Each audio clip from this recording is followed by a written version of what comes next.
구약성경 사사기 2장 1절에서 10절까지 우리 한 목소리로 함께 봉독하겠습니다. 여호와의 사자가 길갈에서부터 복임으로 올라와 말하되 내가 너희를 애굽에서 올라오게 하여 내가 너희의 조상들에게 맹세한 땅으로 들어가게 하였으며 또 내가 이르기를 내가 너희와 함께한 언약을 영원히 어기지 아니하리니 너희는 이 땅의 주민과 언약을 맺지 말며 그들의 제단들을 헐라 하였거늘 너희가 내 목소리를 듣지 아니하였으니 어찌하여 그리하였느냐. 그러므로 내가 또 말하기를 내가 그들을 너희 앞에서 쫓아내지 아니하리니 그들이 너희 옆구리에 가시가 될 것이며 그들의 신들이 너희에게 올무가 되리라 하였노라. 여호와의 사자가 이스라엘 모든 자손에게 이 말씀을 이르매 백성이 소리를 높여 운지라. 그러므로 그곳 이름하여 복임이라 하고 그들이 거기서 여호와께 제사를 드렸더라. 전에 여호수아가 백성을 보내매 이스라엘 자손이 각기 그들의 기업으로 가서 땅을 차지하였고 백성이 여호수아가 사는 날 동안 여호수아 뒤에 생존한 장로들 곧 여호와께서 이스라엘을 위하여 행하신 모든 큰 일을 본 자들이 사는 날 동안에 여호와를 섬겼더라. 여호와의 종 눈의 아들 여호수아가 110세에 죽음에 무리가 그의 기업의 경내 에브라임 산지 가스산 북쪽 딥낫 헤레스에 장사하였고 그 세대 사람도 다 그 조상들에게로 돌아갔고 그 후에 일어난 다른 세대는 여호와를 알지 못하며 여호와께서 이스라엘을 위하여 행하신 일도 알지 못하였더라. 아멘. 할렐루야. 하나님의 은혜가 오늘 새벽에 하루의 첫 시간을 주 앞에 드리는 우리 믿음의 가족들에게 함께 하시기를 예수님의 이름으로 축원합니다. 오늘 말씀은 이스라엘이 결국 이 사사시대로 들어선 그런 배경에 대해서 말씀을 하고 있습니다. 이 여호수아 때 이스라엘은 가나안을 점령합니다. 여호수아가 죽은 후에 각 지파는 자신에게 주어진 땅으로 흩어져서 이 남은 정복 사역을 계속하게 되어지죠. 그런데 이 남은 정복 사업이 처음에는 어느 정도 잘 진행이 됩니다. 그런데 그것이 또 금방 시들해 버리고 맙니다. 그래서 오늘은 이 말씀 속에서 그들에 대한 최종 평가에 대한 말씀이 나오게 됩니다. 오늘 말씀의 1절에 여호와의 사자가 길갈에서부터 복임으로 올라와 말하되 내가 너희를 애굽에서 올라오게 하여 내가 너희의 조상들에게 맹세한 땅으로 들어가게 하였으며 또 내가 이르기를 내가 너희와 함께한 언약을 영원히 어기지 아니하리니 이렇게 말씀을 합니다. 하나님께서 이스라엘 백성에게 하신 약속을 어기지 않으셨다는 것이죠. 신실하게 또 그것을 지키셨다 말씀을 합니다. 그렇다면 이 언약의 다른 쪽 이스라엘은 과연 어떻게 하였는가? 2절 말씀에 보면은 너희는 이 땅의 주민과 언약을 맺지 말며 그들의 제단을 헐라 하였거늘 너희가 내 목소리를 듣지 아니하였으니 어찌하여 그리하였느냐 라고 말씀을 합니다. 이스라엘은 언약을 지키지 않았던 것이죠. 이 하나님께서 가나안 사람을 죽이고 우상을 헐라라고 말씀을 합니다. 이 사람을 죽인 것은 그들의 죄에 대한 심판입니다. 그들의 죄가 이스라엘에게 영향을 주지 않도록 하기 위한 그런 또 보장치입니다. 우상을 허는 것은 헛된 것을 하는 겁니다. 근데 그들이 그것을 지키지 않습니다. 그들은 사람들에게 보이기 위해서 타협하였고 근본적으로는 자신들의 이익을 위하여서 그들과 타협을 한 것이죠. 자신들이 보기에 좋은 그것을 열심히 진행한 겁니다. 하나님의 일을 진행한 게 아니라 자기들이 좋은 것을 진행한 거죠. 근데 그것이 또한 잘못이라 생각되지 못하는 상황들이 또 주어집니다. 어찌하여 그리하였느냐라고 물으십니다. 이것은 이제 질문보다는 강조된 문장이죠. 책망하는 겁니다. 어찌하여 하나님의 언약한 것을 지키지 않았는지 한번 꾸짖는 그런 말씀입니다. 3절에 보면은 이제 이스라엘의 언약을 어기고 그들이 어긴 것에 대한 책임을 져야 되는데 이 3절에 하나님이 이렇게 말씀합니다. 그러므로 내가 또 말하기를 내가 그들을 너희 앞에서 쫓아내지 아니하리니 그들이 너희 옆구리에 가시가 될 것이며 그들의 신들이 너희에게 올무가 되리라 하였노라. 이 가나안 사람들이 그들에게 옆구리 가시가 될 것이라 말씀을 하죠.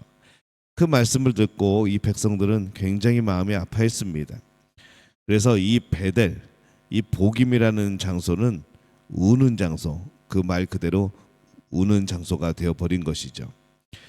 이 당시를 조금 더 세분하여 살펴보게 되어지면은 7절에 보면은 백성이 여호수아가 사는 날 동안과 여호수아 뒤에 생존한 장로들 곧 여호와께서 이스라엘을 위하여 행하신 모든 큰 일을 본 자들이 사는 날 동안에 여호와를 섬겼더라 이렇게 말씀을 합니다.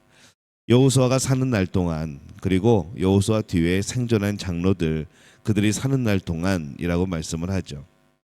그 이후를 사사시대라고 우리는 부를 수 있습니다.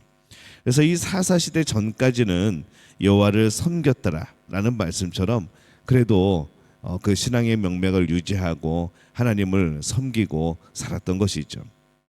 근데 8절에 여호와의 종 눈의 아들 여호수아가 110세의 죽음에 이렇게 되어 있습니다.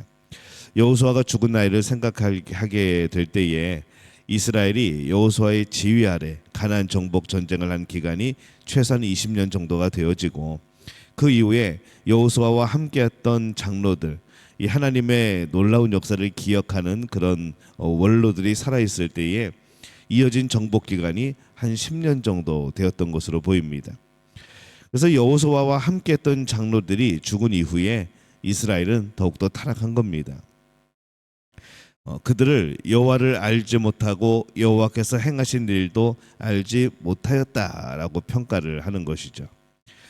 설마 그들이 알지 못했을까? 뭐 그런 생각을 해봅니다. 기억하지 못한 것은 아닌가? 그들의 사실은 더 나아가면은 그들의 마음에 없었던 것이죠. 알지 못하고 기억하지 못한 것보다는 그들 마음에 이미 하나님을 버린 그런 모습들입니다. 어떻게 그럴 수 있을까라고 우리가 생각을 하게 되어지지만은 그런데 그 기간을 생각하면 뭐 그럴 수 있다는 생각도 듭니다. 이 앞에 나온 가나안 정복이 뒤로 가면서 조금씩 타협하는 모습으로 나타나게 되어집니다. 여호수아를 기억하는 장로 시대 이후가 되었을 때 벌써 그들은 그것을 옛날로 생각하고 있었던 것이죠. 오늘날 우리들이 젊었을 때 행했던 신앙의 모습들을 오늘 우리는 설마 옛날로 그렇게 치부해 버리고 그렇게 과거만 회상하는 우리들은 아닌가 그런 생각을 해봅니다. 어렸을 때 젊었을 때 그렇게 열심히였고 순수했던 모습이 여전히 이어져 있어야 되는데 오늘 우리가 그렇지 못한 것은 아닌가 생각해 보는 것이죠. 과거의 일도 이 신앙의 사람들은 그것을 기억하는 사람들은 오늘과 같은 겁니다. 그 과거의 기억의 은혜의 기억이 오늘 우리가 살아가는 힘이 또 되어지는 것이죠. 그러나 이것을 기억하지 아니하면 멀리 있는 그런 것처럼 보이는 겁니다. 반복하여 기억하지 않으면 반복하여 하나님의 은혜를 되새기지 않으면 잊어버리기까지 하는 것이죠. 여호수아 시대의 사람들의 후대의 사람들에게 또 이 가르치지 못한 책임도 또한 있지 않을까라는 생각을 해봅니다. 뭐 어느 정도 그런 책임이 있을 수 있겠죠. 하지만은 정말 중요한 것은 이 선 세대들의 앞선 세대들의 그런 신앙의 유산을 물려주는 것 이것도 굉장히 중요하지만은 이 후세대가 그것을 받아들이지 않는 그 책임이 사실은 더 클 겁니다. 그들이 배우지 않은 것이죠. 그들이 기억하지 않으려고 한 겁니다. 부모 세대의 광야의 고생을 잊어버린 겁니다. 광야 시대에 하나님께서 얼마나 큰 은혜로 인도하셨는지를 잊어버리고 그것은 옛날이라 라고 생각해 버리는 것이죠. 생생하게 살아있는 하나님의 은혜가 아니라 이미 잊혀진 하나님의 은혜가 되어버린 겁니다. 오늘 이스라엘 백성이 하나님과 하나님이 행하신 것을 잊어버리고 이제 사사시대로 접어드는 그 모습을 봅니다. 하나님의 은혜를 깨닫고 믿음의 길을 가는 것은 오랜 시간이 걸리는데 이 사람이 참 타락하는 길을 걷게 되어지는 것은 참 짧고 쉽다라는 생각이 드는 것이죠. 하나님께서 행하신 일들을 우리는 그 은혜를 기억해야 됩니다.